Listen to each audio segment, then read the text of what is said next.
तो चलिए आज शुरू करते हैं। 9th और 10th के लिए कॉमन चैप्टर है जिसका नाम है निर्देशांक ज्यामिति। निर्देशांक ज्यामिति के बारे में आज बेसिक सी जानकारी हम देने वाले हैं आपको कि किस तरीके से निर्देशांकों का गणना करते हैं।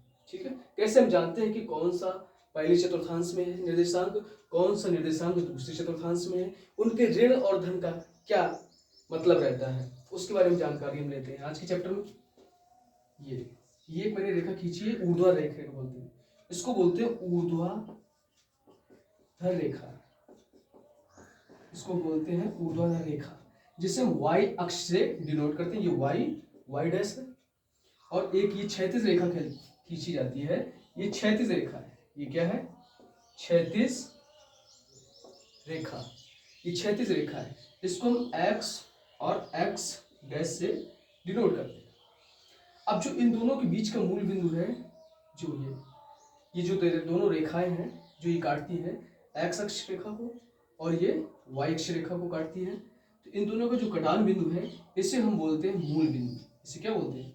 मूल बिंदु बोलते हैं। मूल बिंदु बोलते हैं इसको। इसके जो निर्देशांक होते हैं वो 0,0 होते हैं।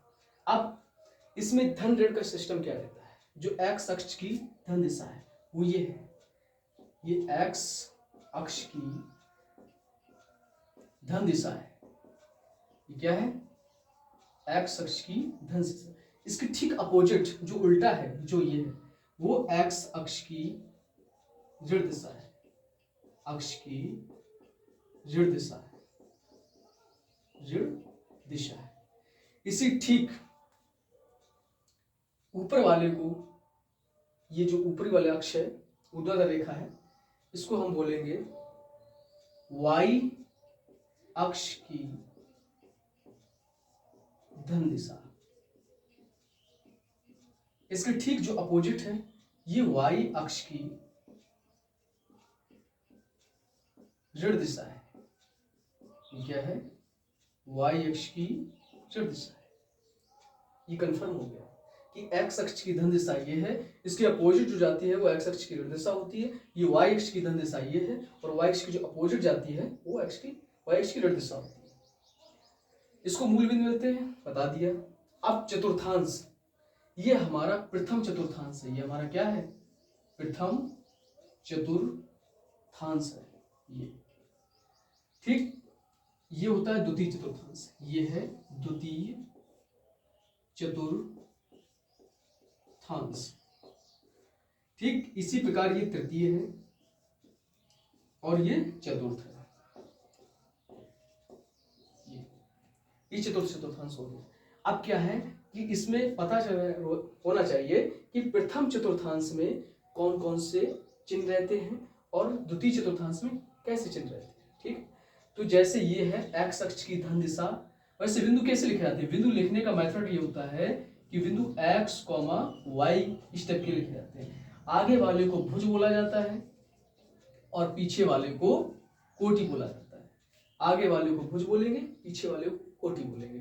तो ये लिखने का मेथड रहता है हमारा। x के पहले बिंदु लिखेंगे तो x का बिंदु, x की धन दिशा है तो x का धन दिशा हो गया। यहाँ y की भी धन दिशा है तो y का भी धन दिशा हो गया। तो प्रथम चतुर्थांश में हमको पता चला कि सारे के सारे धनात्मक, यानी कि जो प्रथम चतुर्थांश के बिंदु होंगे या निर्देशांक होंगे वो कैसे होंगे? धनात्मक होंगे।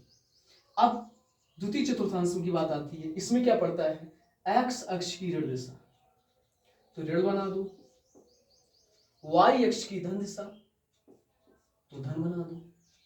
तो देखो आगे वाला भुज, पीछे वाला x y के रूप में लिखा जाएगा, पहले बता दिया आपको मैंने।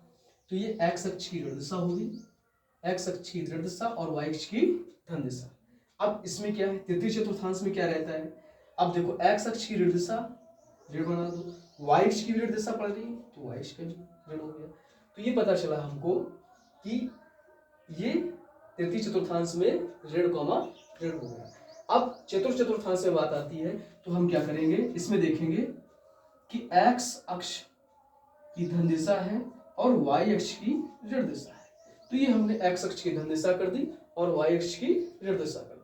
तो ये हमें चतुर्थांश पता चल गया कि प्रथम चतुर्थांश में जो निर्देशांक होते हैं दोनों ही पॉजिटिव होते हैं और द्वितीय चतुर्थांश में जो निर्देशांक होते हैं वो आगे वाला, यानी कि भुज हमारा धनात्मक रहता है और कोटि ऋणात्मक रहता है। और तृतीय चतुर्थांश में क्या है कि भुज और कोटि दोनों ही ऋणात्मक रहते हैं। और चतुर्थ चतुर्थांश में क्या होता है कि भुज हमारा धनात्मक होता है और कोटि हमारा ऋणात्मक होता है। तो ये जानकारी इस चतुर्थांश के द्वारा हमको मिली। और ये हमारा भूलना मत, ये मूल बिंदु है, 0,0 इसके निर्देशांक होते हैं और ये मूल बिंदु है। इसका भी बहुत बड़ा रोल होता है, आगे जब पढ़ेंगे तो पता चलेगा। अब जैसे हमको पता करना है कि बिंदु